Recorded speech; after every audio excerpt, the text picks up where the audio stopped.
everybody, now I would like to tell you about success. Do you want success?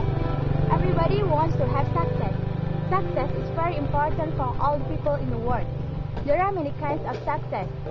Success in our business, success in our education, success in our family, and success in our love. There are 5 principles of success. Number 1 is honest.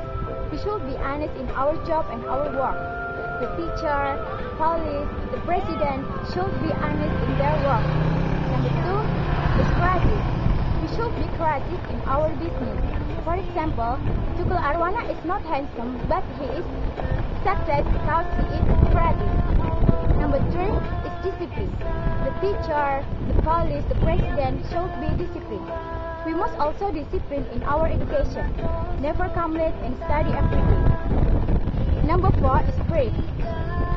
We may not be courtly, and we have to confident in our presentation and speaking English in front of class. Number 5 is thankful. We should be thankful to our God, but many artists not thankful. For example, drinking liquor and using narcotics. With 5 principles of success, I'm sure we have the success. Thank you.